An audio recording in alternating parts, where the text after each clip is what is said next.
Ok, en nombre de Dios y de la patria abrimos la sesión de la Comisión de Vivienda del día de hoy para seguir tramitando el proyecto esta moción respecto del procedimiento para el establecimiento de un saneamiento y regularización de loteo. Nos corresponde hoy día, y le damos la más cordial bienvenida, recibir en audiencia, de acuerdo a lo que se había solicitado ahí para algunos senadores, al director de la Oficina Nacional de ONEMI, don Ricardo Stora, a quien le damos la más cordial bienvenida y le agradecemos la disposición para participar de esta reunión.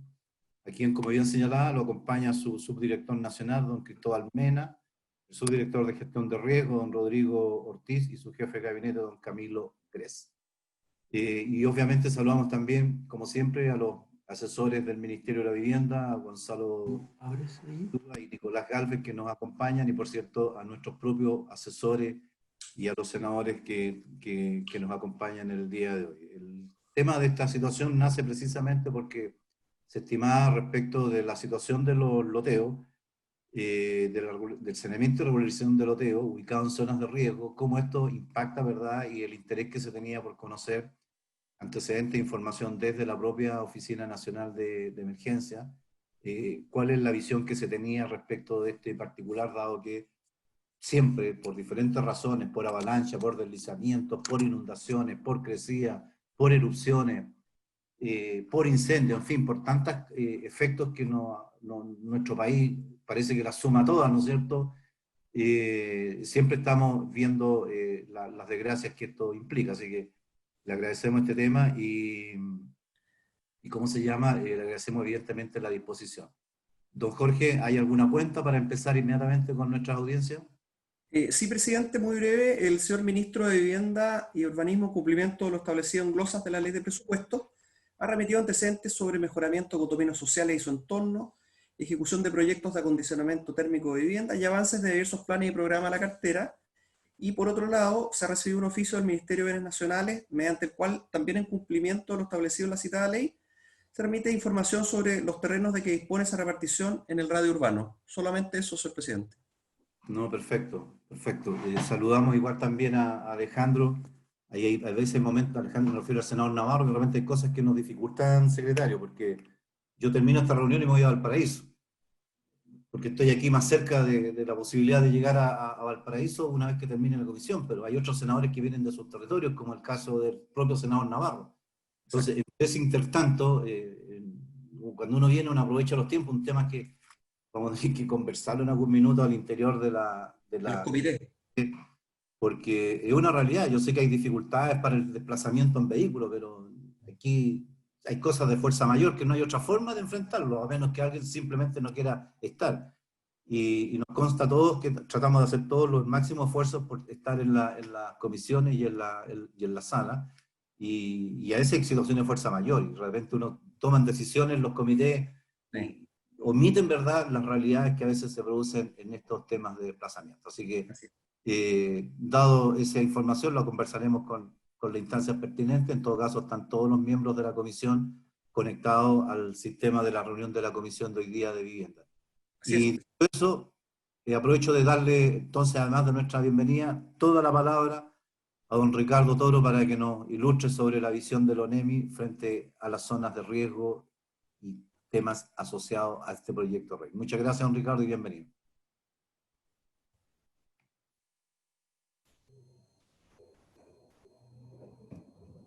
Ahí está. Bueno, buenos días, gracias por la invitación, así como lo indicó el senador Sandoval, del contexto que vive Chile. Yo, analizando el proyecto de ley que está en segundo trámite constitucional, y ver el artículo que nos compete directamente como Oficina Nacional de Emergencia, estimé que, además de analizar lo que ahí está, destacar primero que la propuesta va en sentido correcto, alineado a un principio de gestión prospectivo del riesgo, es decir, evitar generar nuevos riesgos. Pero sí estimo que hay que precisar algunos conceptos para alinearlo con respecto a la ley de gestión de riesgo de desastre. En este contexto, primero comenzar diciendo que en el contexto geofísico, nosotros como país estamos ubicados en el margen oriental del cinturón del Pacífico, donde hay una alta actividad volcánica, está el arco volcánico andino. Tenemos más de 2.000 volcanes, de los cuales 90 están activos. Tenemos en este momento, de hecho, hay 4 con alerta amarilla. Tenemos una alta actividad sísmica por la diversidad de fuentes sismológicas y somos, por lo tanto, uno de los países más sísmicos del mundo. Y de acuerdo a Daily 2015, el 54% de la población, del 12,4% de su superficie expuesta a 3 o más amenazas. Y las pérdidas, de hecho, por desastres cercanos es el 1,2% del PIB anual. Es así que nosotros prácticamente tenemos todo tipo de amenazas la única que nos falta es no tener huracán, pero sí tenemos tornados. O sea, tenemos las amenazas naturales geológicas, las de tipo meteorológica y las antrópicas generadas por el hombre, donde se destacan los incendios forestales y las biológicas, y los incendios de interfaz. Por tanto, tenemos un país que está altamente expuesto a las amenazas de todo tipo. Aquí quiero destacar este estudio que hay de alemán en el sentido de que así como las amenazas geológicas se mantienen y aparecen con una frecuencia determinada en el tiempo y se han mantenido, tanto erupciones volcánicas como terremotos, lo que ha crecido exponencialmente son los eventos meteorológicos. Y de hecho los eventos meteorológicos de mayor gravedad y que inciden directamente en la afectación de sectores habitables en el país es la remoción en masa producto de la lluvia convectiva y de los incendios forestales producto de las olas de calor y la mala gestión del paisaje. Y por lo tanto, esta amenaza hoy en día en el mundo está catalogada como el mayor peligro que puede tener la humanidad, incluso más que la guerra, por la afectación que esta tienen en las personas y en los lugares habitables. Y así como un ejemplo, vemos acá que nosotros normalmente cuando vamos y estamos en contacto internacional, los países comienzan a exponer lo que le pasó en el año 1780 con un terremoto, y nosotros le decimos, mire, todo lo que ustedes están hablando nosotros lo tenemos desde el 2014 para adelante.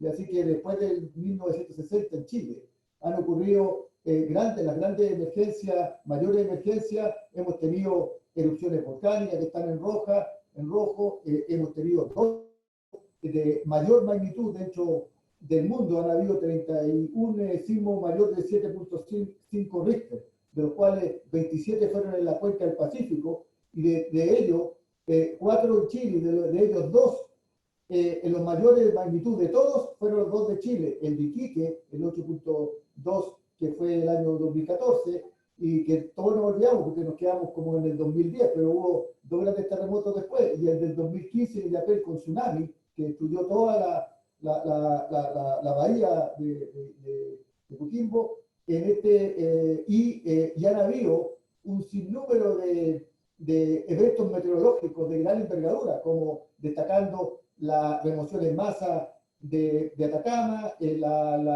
los incendios forestales de 2017, que por primera vez en el mundo se cataloga un incendio como de sexta generación, es decir, que lleva su propia velocidad interna, que lanzan pavestas que extienden los incendios y que no hay diferencia de temperatura entre el día y la noche. Y finalmente lo que nosotros pensábamos que no teníamos o que era en zonas muy alejadas, los tornados y las tormentas marinas que aparecieron en Biobío. Por tanto, tenemos todo tipo de amenazas, y no solamente históricas, sino que nuestra generación que estamos hoy día la hemos vivido en carne propia. Y por tanto es una realidad que no la podemos soslayar. Y por eso que Chile en la práctica es un laboratorio natural, porque aquí están todas las lecciones aprendidas de cualquiera de los tipos de emergencias que vemos aquí. Y aquí este es un aspecto que me interesa recalcar, porque es bueno precisar en la ley ciertos conceptos que se toman como similares y que no lo son, y para precisar qué es lo que se tiene que aplicar en las palabras. El riesgo de desastre es igual a la amenaza que se tiene, los distintos tipos de amenazas que puede tener una zona del país, la cual hay que aprender a convivir con la amenaza para poder enfrentarla adecuadamente.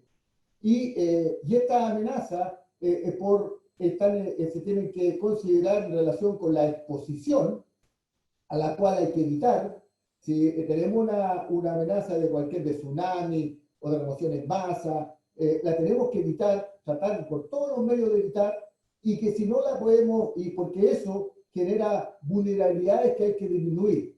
Si está esa amenaza, si está expuesta y ya hay construcción o se va a construir ahí por cualquier motivo, tenemos que disminuir la vulnerabilidad que esta puede crear. Y lo importante aquí es que disminuir la vulnerabilidad, que es un aspecto que voy a destacar, no solamente son obras de ingeniería, sino que tiene un aspecto social, estructural y una capacidad de gestión que hay que enfrentar para poder adecuarla. Y aplicar la estrategia del riesgo, que es primero reducir el riesgo, tratando de no crearlo, que si está, mitigarlo de alguna manera con medidas estructurales y no estructurales. Medidas estructurales son efectivamente obras de ingeniería que puedan hacer, podrían cubrir la zona, y las no estructurales son medidas de alertamiento temprano, de entrenar a la población qué hacer en caso de tener que evacuar, etc. Y por lo tanto, la estrategia de riesgo tiene la de reducir el riesgo, la de mitigar el riesgo, la de aceptar el riesgo. Por lo tanto, si estoy ahí, tenemos que entrenar a la población, y la última es de transferir el riesgo, que es lo que hacen muchos países para evitar que el costo del daño sea del Estado, sino que también sea compartido con las personas. Y por lo tanto, el riesgo es por la amenaza, por la exposición y vulnerabilidad que pueden existir en estos casos. Y quiero destacar la palabra vulnerabilidad, que no solamente es estructural, sino que también tiene un aspecto social y tiene un aspecto de capacidad de gestión. Y también, ya concretando nosotros como NEMI, identificamos los factores subyacentes de riesgo de las 341 comunas del país, en la que el ordenamiento que tiene 4 dimensiones, que son, una de ellas es el ordenamiento territorial y asentamiento humano, donde se establece cuáles son las brechas de vulnerabilidad subyacentes que tiene cada una de esas comunas. Y por tanto es bueno después también, que lo voy a resumir después, de cómo se alinean las políticas públicas en esta relación y cómo se utilizan los instrumentos que se están aplicando para reducir el riesgo en el concepto de lo que se quiere lograr como objetivo final. Y aquí, dentro de la ley que nosotros tenemos de la Ley del Sistema Nacional de Prevención y Respuesta de Desastres, están los instrumentos de gestión, y dentro de los instrumentos de gestión que se debería la política nacional para la reducción de riesgo de desastre, está el empleo de capacidades que surge desde el Plan Nacional de Emergencia, donde se emplean las capacidades que existen en el país para la respuesta ante una afectación determinada, y donde están también los planes de reducción de riesgo de desastre, que a diferencia de los planes de emergencia, que surgen desde arriba orientando hacia abajo cómo se emplean esas capacidades, estas van desde abajo, desde las mismas comunas, donde se determinan cuál es el riesgo, que ya están definidos, y cómo lo vamos nosotros a lograr minimizar ese riesgo, ya sea con fondos comunales, ya sea con fondos provinciales, regionales e incluso nacionales, y se tiene que unir coherentemente esa planificación. Y cuando llega a nacional puede pasar también a los planes sectoriales de cada uno de los ministerios en relación a la amenaza que existe. Por eso es que es importante que eso esté alineado. Y yendo a los artículos que nos comprometen, entendiendo lo que les expliqué sobre el riesgo, Chile no hay un lugar donde no hay riesgo, porque de partida tenemos terremotos, y terremotos hay en todas partes de Chile. Por tanto, el terremoto, una medida de mitigación es indudablemente la construcción antisísmica. Por lo tanto, decir que no se encuentra localizada en algo de riesgo, hay que aclarar eso, porque en Chile no hay áreas que no tienen riesgo. Entonces, es para poder precisar ese aspecto. Y lo otro está en el hecho de que en caso de asentamiento regular emplazado a áreas de riesgo, y donde se indica que se deberá señalar y escribir las obras de ingeniería, es también donde lo correcto es emplear ahí, se deberán tomar medidas estructurales y no estructurales para mitigar el riesgo. porque no solamente es obra de ingeniería, sino que viene todo un sistema que debe ir complementado en este aspecto. Y aquí, en estos loteos, por ejemplo, tenemos ejemplos por ejemplo, los últimos incendios que tuvimos en Curauma, el condominio que estaba ahí en el medio del bosque, por ejemplo, no tenía ninguna obra de mitigación para evitar que el fuego entrara al condominio. Estaba pegado al bosque. Entonces, la gente tampoco tenía ningún plan de evacuación. No estaba el sistema creado para convivir con el riesgo adecuadamente, porque en Chile, y ahí yo comparto, porque la teoría es decir, no se puede construir en riesgo. Pero la verdad que eso es impracticable, porque prácticamente Chile se ha construido mirando el mar, en los fondeos de los volcanes, en las cordilleras, y entonces estamos expuestos a todas esas amenazas, en algunas partes tenemos todas. Y entonces, en ese contexto, nosotros tenemos que entender que vamos a tener que convivir con ese riesgo adecuadamente y aplicar las medidas que en eso corresponden. Y tenemos identificadas cuáles son. Entonces, por lo tanto, yo, para poder ser más preciso y también separar, se utiliza como sinónimo el riesgo y la amenaza.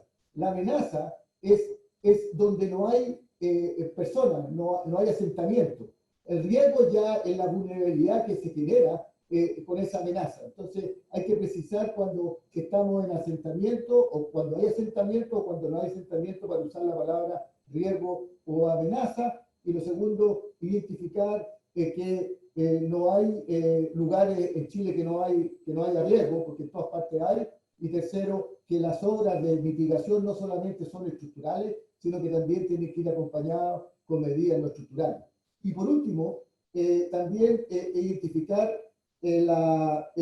palabras que sean importantes, porque después quedan en la nada, en una parte donde se habla de escala adecuada. También eso tiene que definirse en un reglamento específico para ello. Y lo último, que también figura acá, está lo que se define con un fondo específico. También se tiene que, para la real ejecución, definir cuál sería ese fondo específico y cómo se tendría que obtener.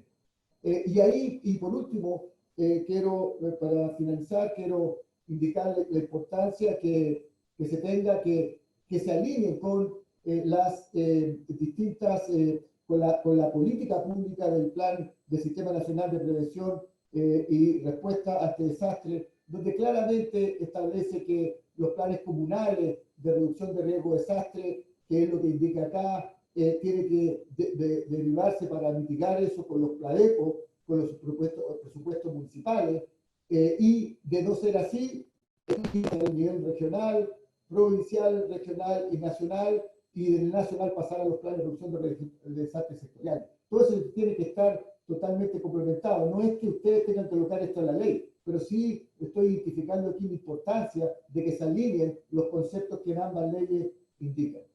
Por lo tanto, yo ofrezco, como ahora fundamentalmente describir el problema, si ustedes tienen a bien poder enviarles a ustedes cuál sería lo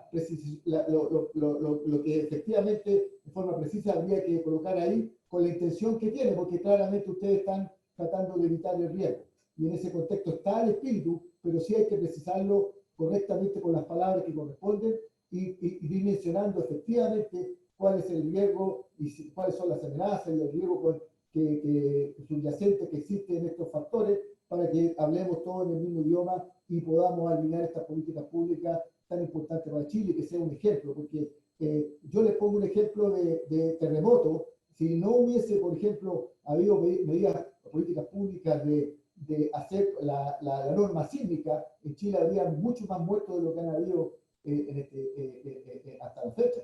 Chile es uno de los países que ha tenido más terremotos y ha tenido menos víctimas del mundo, porque justamente tenemos la norma sísmica que mitigó el efecto del terremoto. Por lo tanto, si quedamos expuestos a eso, yo quiero indicar que nosotros estamos muy contentos en el contexto general, porque se está considerando el riesgo, se está considerando mitigarlo, y eso es fundamental. Lo que queda es precisar ciertos conceptos que son fundamentales para entender esa dinámica. Gracias. No sé si hay preguntas.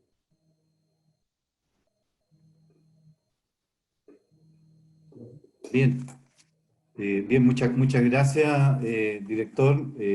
una ilustrativa y clarificadora exposición que nos lleva evidentemente a aceptar desde todo punto de vista la sugerencia de hacer un perfeccionamiento a los aspectos conceptuales del proyecto director. Creo que efectivamente allí podemos tener un tema que nos parece razonable lo que usted nos plantea en ese sentido. Así que ofrezco la palabra, senador, y le damos la bienvenida a Alejandro Navarro, que ya está en su oficina. Un saludo, Alejandro, que esté muy bien. Ofrezco la palabra, amigo. Sí, senador Soria. Sí, muy cortito. El sonido no era el mejor para escuchar. Y yo creo que pedirle al señor director que nos mande un material explicado más simplemente. Yo tengo la experiencia de alcalde toda una vida, 55 años, pero no le capto bien cómo podemos asegurar cada una de nuestras regiones teniendo que ya están resueltos los problemas. ¿Cómo los llevamos a unas palabras más simples, más cortitas, digamos, pero que podamos... Yo no lo aprendí bien, debo ser sincero, y me gustaría, porque encuentro que el señor director tiene los fundamentos, pero son muy, como para un universitario, muy profundos. Algo más simple, diría yo. Esa es la palabra, lo que quiero decirle al director, que nos simplifique cada una de las cositas que nos dijo y que las podamos entender así. Este es una papa, este es un plátano, este es una manzana. Sale como, oye, bueno, pero es que no todos nos preparamos para esto. Más vale ser sincero en la vida que hacerse el que lo sabe y realmente no lo sabe. Gracias, presidente, gracias, sí, director. Sí, no, bien me parece en todo caso, es verdad. Mire, ofrezco la palabra antes de... Permiso, presidente. Adelante, don Ricardo. Perdone si me dijeron que el audio no había estado muy claro, pero por eso mismo, senador Soria, la verdad que... El audio está abierto. Está malo. No, el audio estaba con Leo. Su audio parece, don Ricardo, su audio. A lo mejor, no sé si tiene... ¿Qué es lo que está? A lo mejor si tuviera un audífono quizás pudiéramos tener... No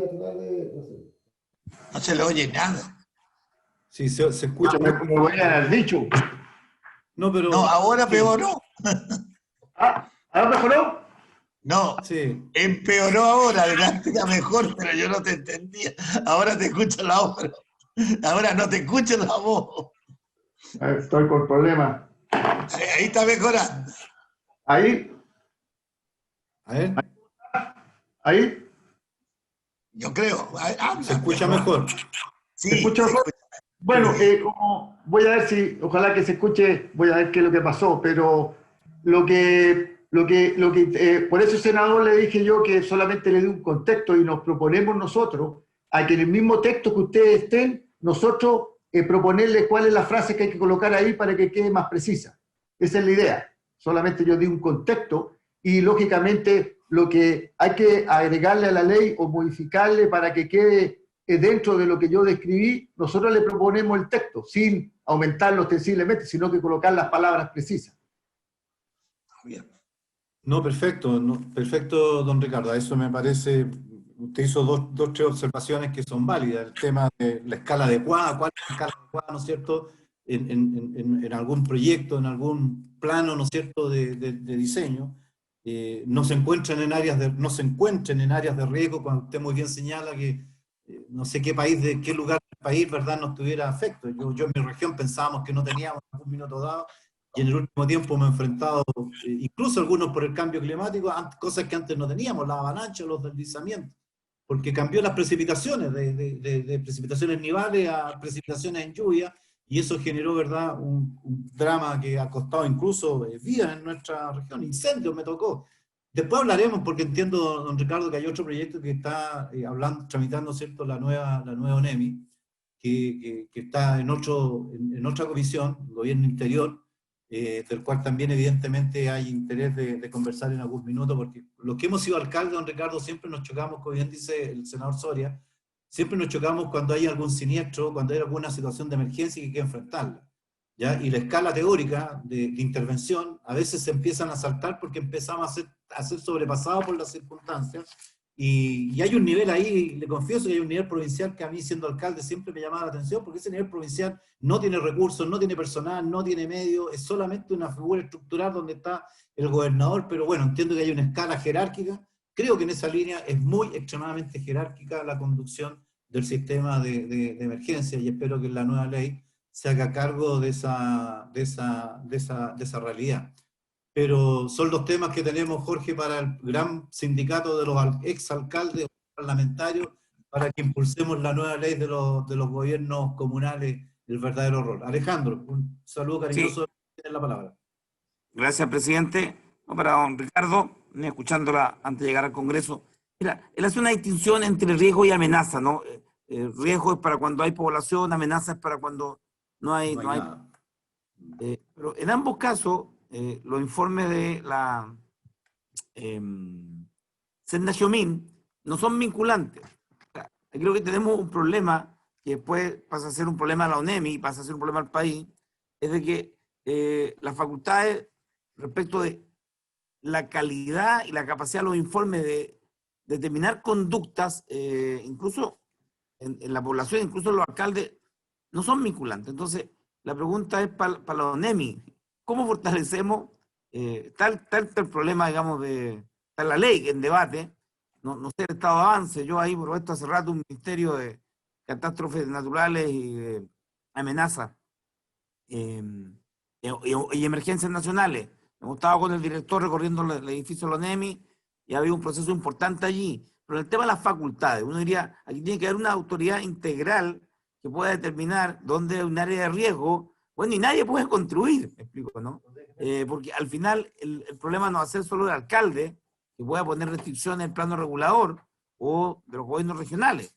Se transforma en una emergencia nacional o en una catástrofe natural. Entonces, si bien eso está en una ley destinada a aquello, creo que lo mínimo en materia de riesgo, de determinación de espacios terrestres, tiene que ser una autoridad que determine de manera fehaciente, drástica y definitiva si hay o no capacidad de asentamiento humano. Y eso sigue en el aire. Y, presidente, tenemos que buscarla, lo vimos la última vez, la última sesión, buscar la forma como lo incorporamos.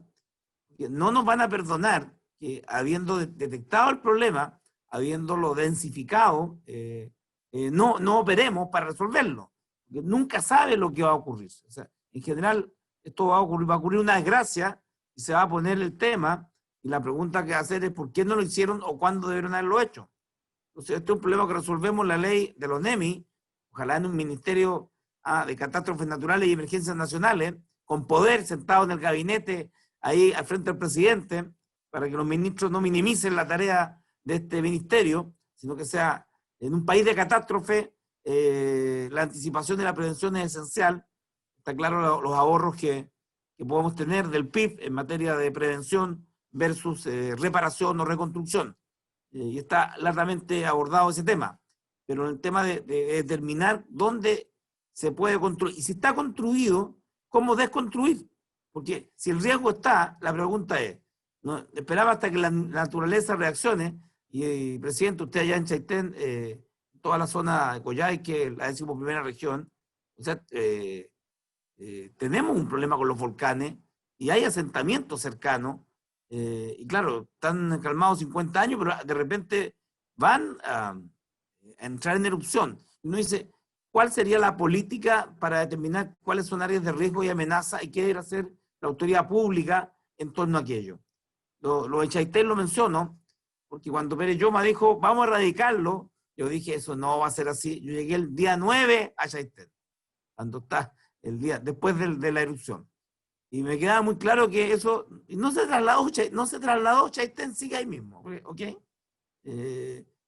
O no había la autoridad o las consecuencias naturales son de que hay que minimizar y regular el riesgo.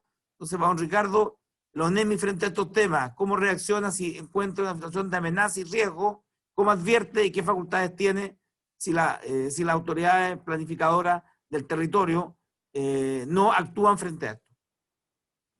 Gracias, Sí. presidente.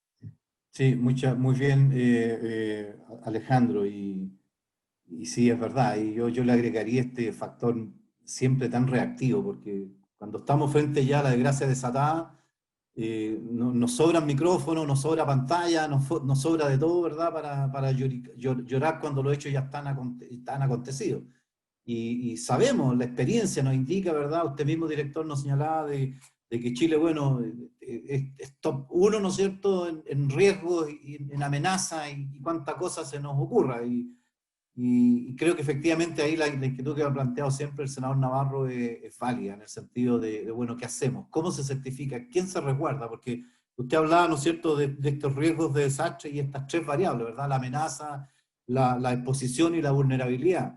Y hay gente que ya está en esta zona, y como bien dice Alejandro, incluso más Alejandro, en la última encuentro conversatorios que tuvimos, hubo un experto del Banco Interamericano de Desarrollo y señalaba que el tema de la erradicación, cuando la gente se instalaba en lugares irregulares, la erradicación, Chaitén pasó lo mismo, y al final todo el mundo vuelve a su espacio, y eso ha pasado históricamente en todos lados. Entonces, los factores en materia de cómo enfrentamos los riesgos de desastre, y particularmente las atenciones, evidentemente que están adquiriendo hoy día una dimensión distinta. Así que, don Ricardo. Gracias, saludos al senador Navarro, que hemos tenido muchas charlas con este aspecto, y él tiene mucha gracia que yo me convierta en ministro hace mucho tiempo. En la situación de lo que yo comparto ahí, pero yo quiero hacer ciertas precisiones para ser justo. Chile en estos momentos no tiene políticas vinculantes, y nosotros nos regimos por el Plan Nacional de Protección Civil, que es un buen documento que establece cómo funciona, cómo se organiza Chile para enfrentar la emergencia, pero tiene un problema, que no es vinculante, y por lo tanto depende de las voluntades de los distintos actores.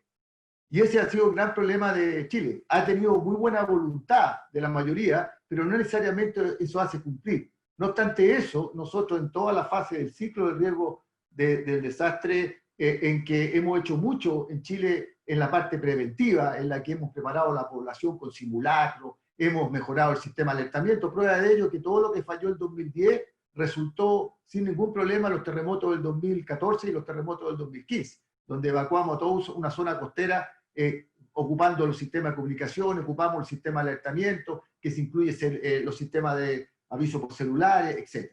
Por eso mismo es que nosotros, nuestra preocupación está en el hecho de promover, por un lado, actualizar el Plan Nacional, que va a ser prontamente firmado por el presidente con todas las nuevas lecciones aprendidas, y lo más importante es la ley, porque la ley del Sistema Nacional de Prevención y Respuesta ante Desastres está considerado lo que dice el senador Navarro, porque justamente la ONEMI, que es el organismo que está encargado, más allá que sea ministerio, porque cada uno tiene sus particularidades, sus cosas buenas y positivas y negativas, lo que tiene que, cualquiera sea el organismo, tiene que estar sustentado en una ley. Porque en este momento, nosotros lo que hacemos como ONEMI, que tenemos la responsabilidad de toda la fase del ciclo del riesgo, y para eso hemos trabajado, nosotros asesoramos y coordinamos. En la ley nos entregan toda la atribución del ciclo de la gestión, que es no solamente asesorar y coordinar, sino que también organizar, planificar y supervisar. O sea, nos dan más atribuciones. No se hizo, se incluyó esos conceptos para entender que eso es más allá de solamente asesorar y coordinar. Y en la misma ley se establecen los instrumentos de gestión que se deben desarrollar y que sean vinculantes con los planes reguladores. Porque no sacamos nada con decir, tenemos mapas de amenaza, ya entendieron ustedes que la diferencia entre el mapa de riesgo y el mapa de amenaza es solamente contra exposición, y el mapa de riesgo se consideran otros factores de vulnerabilidad que se tengan. No se trata de decir solamente que tenemos que construir mapas de amenaza o mapas de riesgo porque hay. El problema es que tienen que ser vinculantes con los planes reguladores. Y eso tiene que la ley, de alguna manera, obligar que eso ocurra para que después se pueda supervisar y entender que eso tiene que ser así. Y eso tiene alguna connotación de tipo económico, que algunos no quieren colocar la palabra supervigilar porque la verdad que ahí tiene una responsabilidad legal. Entonces con la palabra supervisar es que hacer presente lo que ahí está ocurriendo, que se tiene que considerar.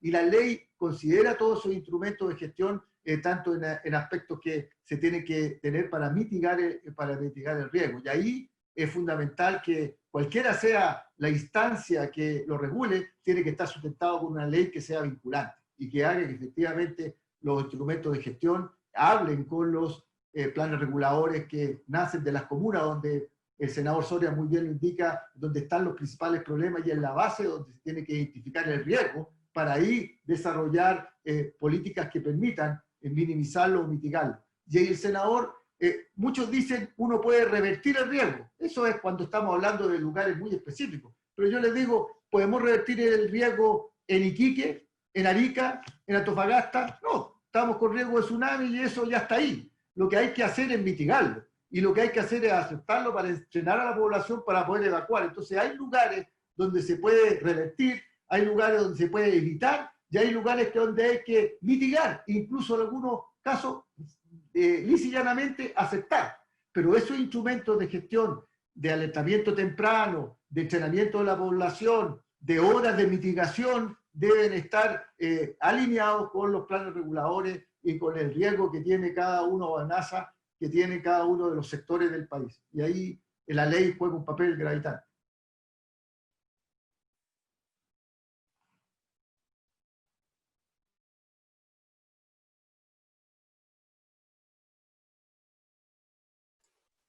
Gonzalo, tienes tú la palabra. Gracias, senador, que estaba silenciado. ¿Pudiera, por su intermedio, hacerle una consulta al director? Lo que pasa es que uno de los puntos que ha surgido en el debate ahora de este proyecto de ley de loteos irregulares es que, efectivamente, cuando habla de emplazado en área de riesgo, es una ley que está vinculada necesariamente con la Ley General de Urbanismo y Construcción y con los instrumentos de planificación territorial. Por lo tanto, cuando está hablando de emplazado en áreas de riesgo, se entiende, y en el segundo párrafo lo menciona así, emplazado en áreas de riesgo identificados como tales en los instrumentos de planificación territorial.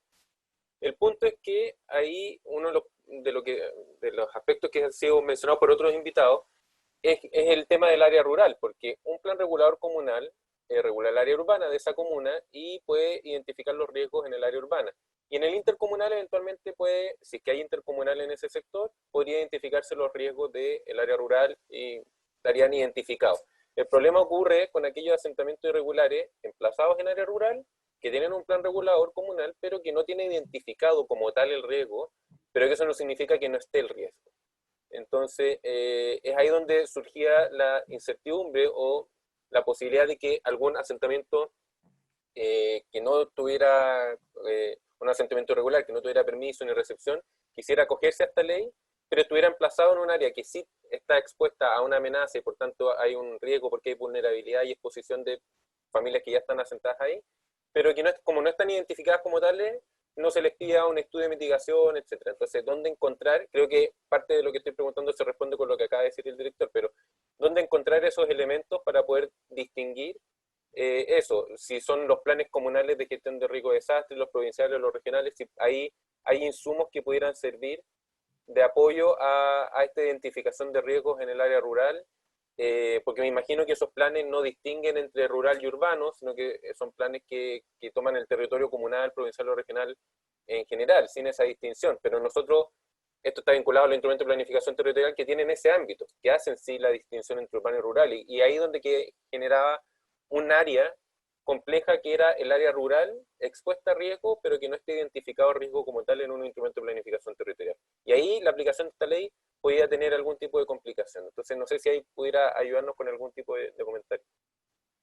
Sí, justamente uno de los problemas que tiene Chile hoy día, y por eso que yo mostré esa pirámide, es que las comunas en general tienen los planes de emergencia para la respuesta, pero no tienen desarrollados los planes de reducción de riesgo de desastre, que es para determinar cuáles son las medidas y capacidades que tenemos que desarrollar para minimizar el riesgo que están sujetos los lugares.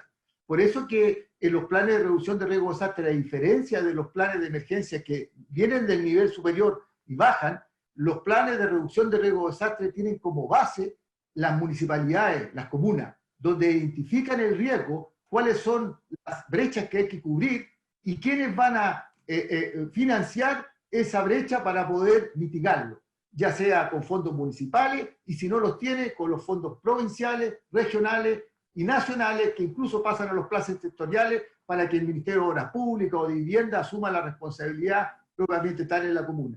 En las 345 comunas nosotros tenemos los factores subyacentes de riesgo donde está el ordenamiento territorial y está identificado cuáles son las brechas.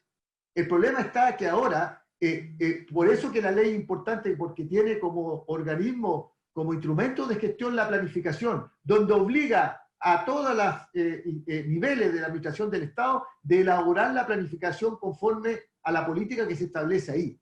Y por eso que es fundamental que las comunas desarrollen los planes de reducción de riesgo de desastre que tienen que identificar las brechas y ver cómo se van a financiar la solución de ellas, lógicamente en forma sucesiva y en el tiempo dando prioridad a lo que es más urgente y lo que posteriormente se puede realizar. Entonces, por lo tanto, si nosotros logramos que cuando salga la ley y se obligue, no que sea voluntad, porque hay algunos que tienen la voluntad, pero no todos, se obligue a tener que elaborar, porque es obligación, el plan de reducción de riesgo de desastre, ahí se van a alinear todos los componentes que van a atacar directamente el problema que tiene la comuna, porque justamente, a diferencia, vuelvo a repetir, de los planes de emergencia para la respuesta, los planes para la reducción de riesgo de desastre para medidas preventivas y mitigar el riesgo, surgen desde la base que son las comunas.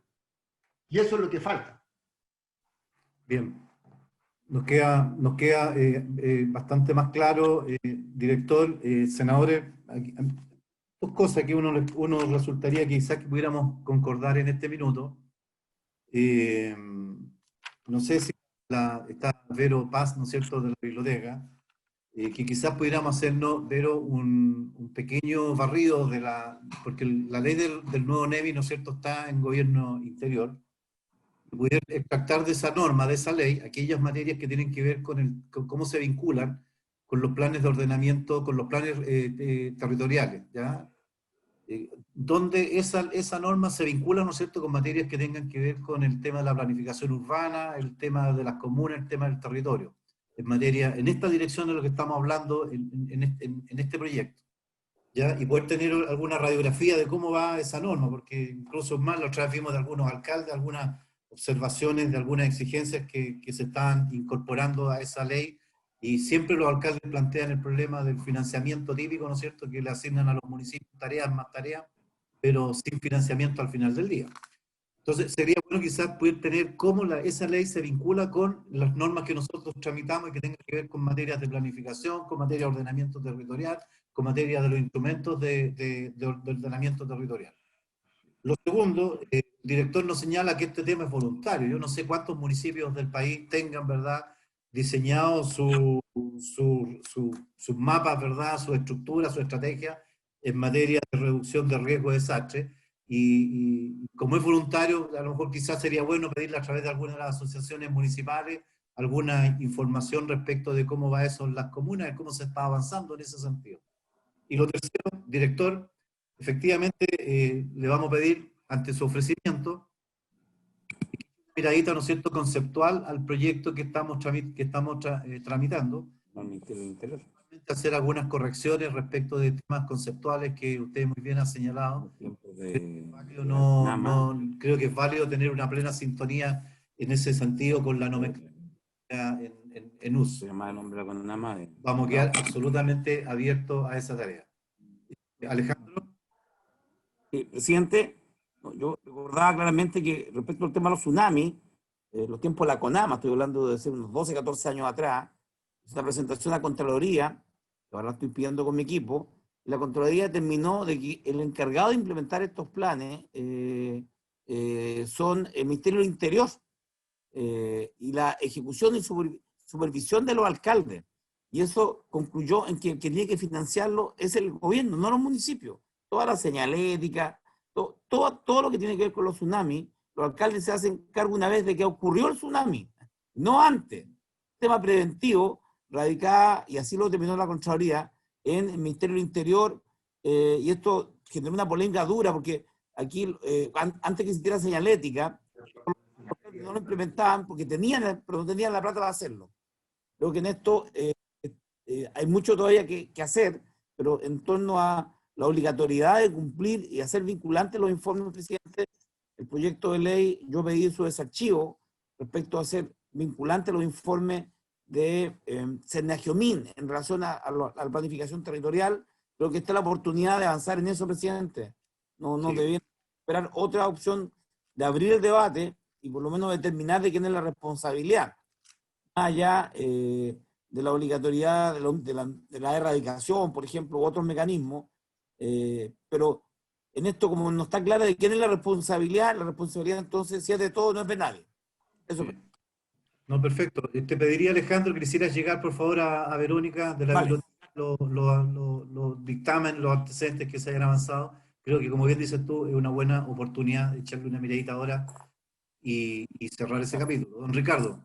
Sí, senador, muchas gracias. Yo quisiera dos cosas, precisar dos cosas, porque para ser claro, de las cosas que yo hoy reconozco, la ley se reconoce como la ley ONEMI, de la nueva ONEMI, y la ley es del Sistema Nacional de Prevención y Respuesta ante Desastres, que es mucho más, y uno de esos es el mejoramiento y el fortalecimiento de ONEMI como tal, como organismo de la emergencia, pero implica mucho más, implica cómo funcionan los comités, cómo actúan las responsabilidades de los distintos niveles de organismos del Estado, cuáles son las responsabilidades de los organismos técnicos que monitorean las amenazas, cuáles son los instrumentos de gestión donde figuran los mapas de amenazas, mapas de riesgo, sistema de alertamiento, sistema de información, etcétera, que conlleva a que esto sea algo integral, que es el gran problema que tenemos nosotros en Chile, como primera medida. Por lo tanto, yo le ofrezco, senador, que le enviemos a Verónica la primera, la relación de que tiene que ver con el tema de lo que está en la política, que nosotros estamos, de la ley que se está tratando de aprobar, qué es lo que está vinculante con lo que ustedes tienen, y enviárselo porque nosotros lo tenemos, ¿no? Y proponerle cuál sería la reacción, incrementarla ostensiblemente para utilizar las palabras precisas que se alineen y que se entienda claramente cuál es lo que se busca con esa definición. Y se lo podemos mandarlo en 1 o 2 días más para que ustedes lo tengan y lo consideren para análisis. Muy bien, don Ricardo. Le agradecemos su voluntad, su disposición. Vamos a quedar atentos ahí con Verónica desde la biblioteca para la coordinación de ese intercambio de la información que necesitamos. Así que 1.000.000 de gracias, don Ricardo. Ha sido muy ilustrativa su exposición.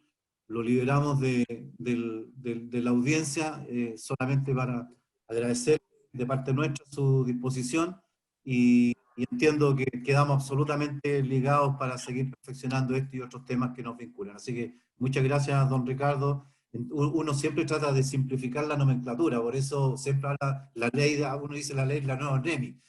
Entendemos que ahí está referido no solamente al ámbito institucional, sino que al conjunto del sistema, ¿verdad?, que tiene que desarrollarse en torno al ámbito de la protección de la población. Gracias. Gracias, don Ricardo. Gracias. Queda liberado, don Ricardo. ¿Sí? Una cosa muy breve. Entonces, le consultamos a la Asociación Chilena de Municipalidades y a la MUCH el estado en que se encuentra el avance de la elaboración de los planes de reducción de riesgo de desastres. Afirmativo, afirmativo.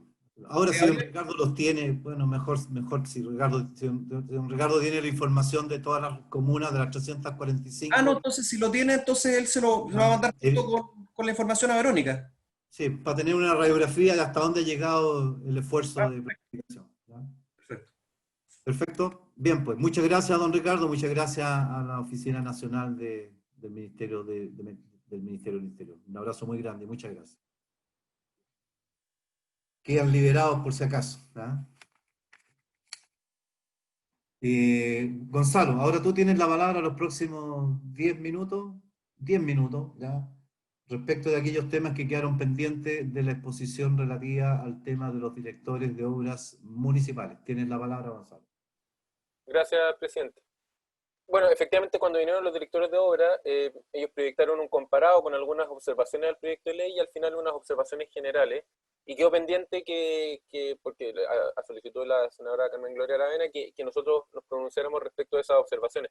Entonces voy a intentar compartir pantalla de ese mismo comparado para ir viendo rápidamente lo que comentaron ellos. Déjenme ver ese archivo. Compartir pantalla. Espérame un poquito.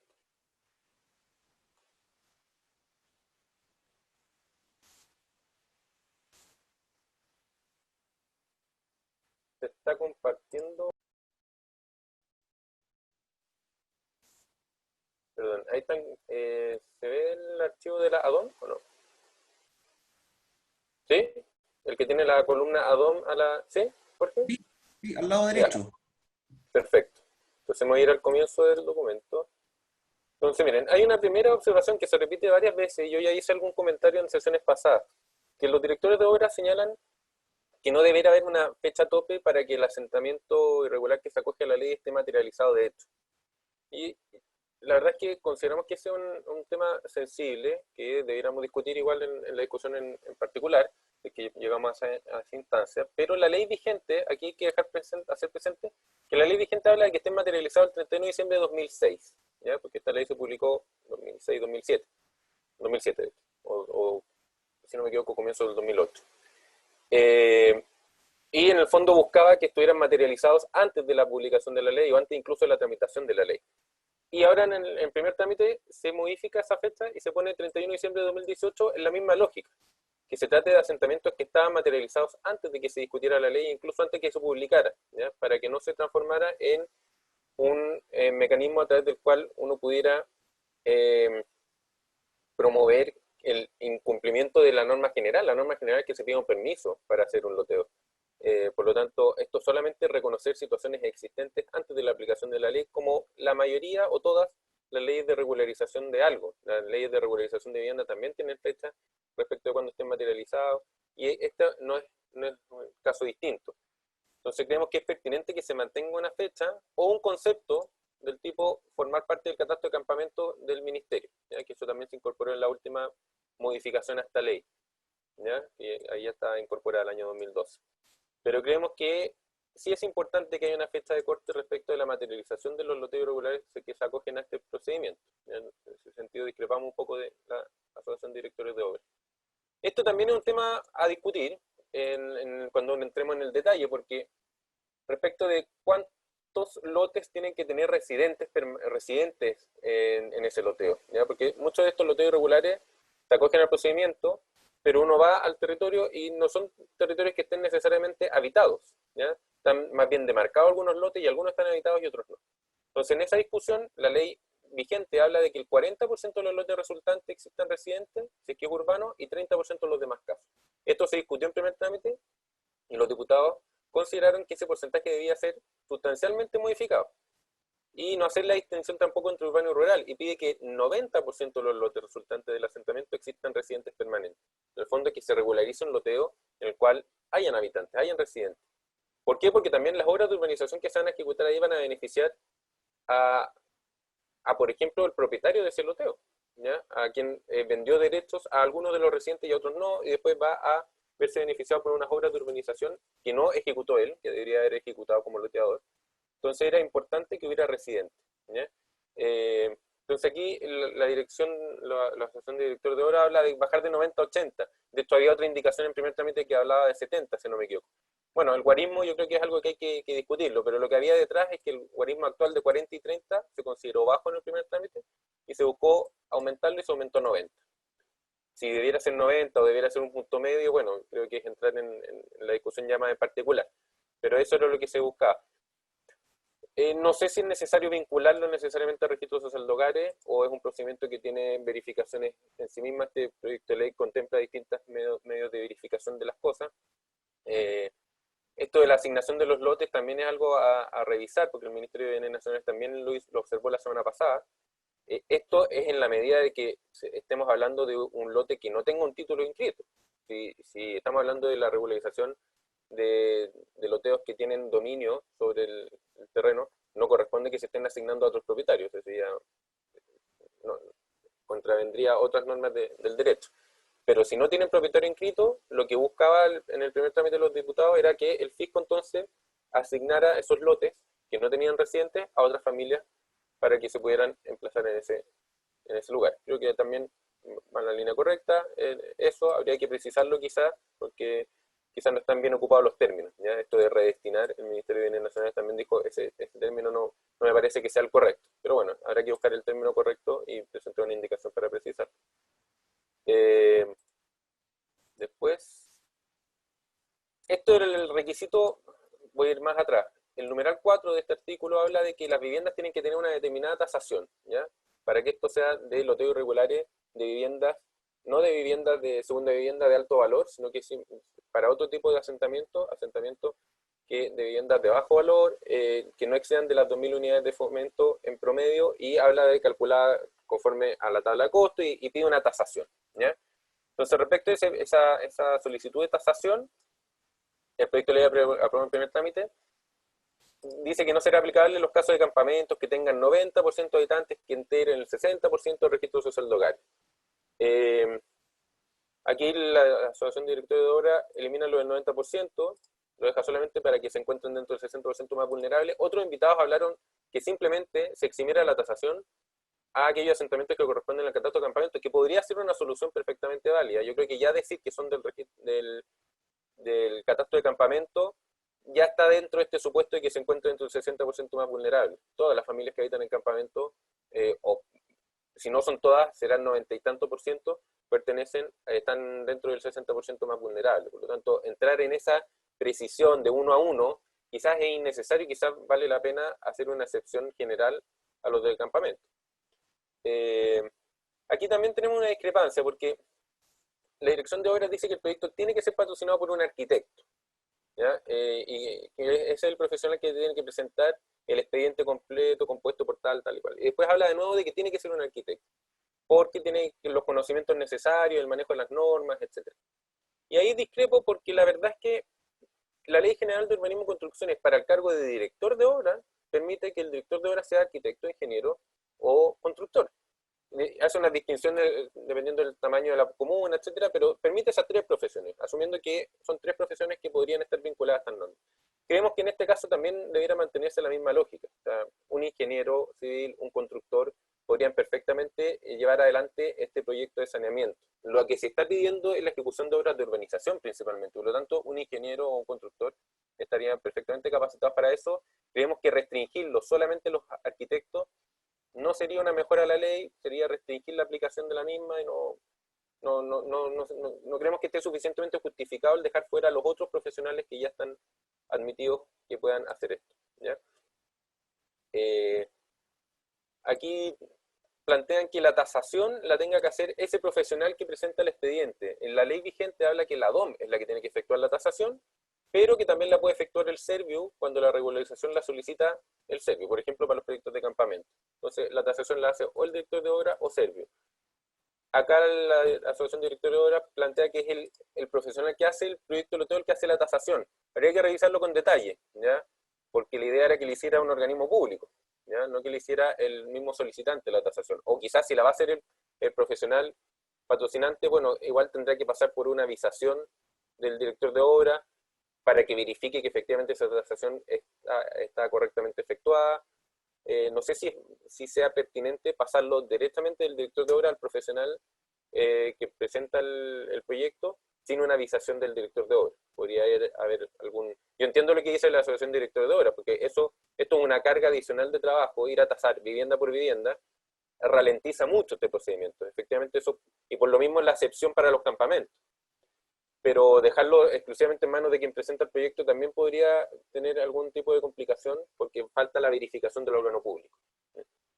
Entonces ahí tenemos algún tipo de discrepancia. Aquí habla que la norma tendría que precisar que no puede aplicarse en las zonas de interés turístico. Esto creo que es una novedad, no está dicho en la ley vigente en el proyecto de ley, quizás es pertinente agregarlo. Pero después habla de zonas del SNASPE o aquellas descritas en el 2118, áreas de protección de recursos de valor natural. Creemos que eso ya está, o sea, está aquí, dice que no se encuentren localizados en áreas de riesgo no edificables, que era la que estábamos hablando, conforme a la norma de ordenanza, y aquí dice, ni en áreas de valor patrimonial cultural o de protección de recursos de valor natural. Las áreas del SNASPE son eso, son un área de protección de recursos de valor natural, así están identificadas, o sea, creo que sería redundante volver a decirlo, quizás se puede cambiar la redacción para que quede súper claro que incluye los parques nacionales, que incluye las áreas de protección de valor natural, las de protección de recursos de valor patrimonial cultural, quizás le falta algún tipo de precisión aquí. Áreas de protección de recursos de valor patrimonial cultural. Son precisiones que se pueden hacer para que no quede duda. Pero ya está en parte recogido en el proyecto de ley. Después hay una mención al tema de la tierra indígena. Aquí hay que hacer una precisión. La tierra indígena no está contemplada en la ley vigente. En el proyecto de ley se menciona, pero únicamente para precisar que no se puede acoger, salvo que se acogen a lo señalado en el inciso penúltimo del artículo 13, que básicamente implica desafectarla. Por lo tanto, tendrían que dejar de ser tierra indígena para poder acogerse a este procedimiento, ¿ya? Porque acá dice que no se puede en tierra indígena, cuyo ocupante no corresponde a una persona o comunidad indígena, y después tiene un inciso especial que dice: respecto a los asentamientos irregulares emplazados en tierra indígena, se podrá solicitar la regularización contemplada en esta ley si previamente se acogen a la desafectación de tales predios conforme al inciso penúltimo del artículo 13 de la ley 19.253. Por lo tanto, no es que se acogerían en tierra indígena. Esa tierra indígena se desafectaría, porque ese procedimiento del inciso penúltimo del artículo 13 permite la permuta por otro territorio y que ese otro territorio pase a ser tierra indígena, desafectando el primero, y en ese donde está emplazado el asentamiento irregular poder acogerse a la ley. Entonces, en estricto rigor, no sería tierra indígena al momento de acogerse a la ley. ¿Ya? Tendrían que tener el paso previo de desafectación.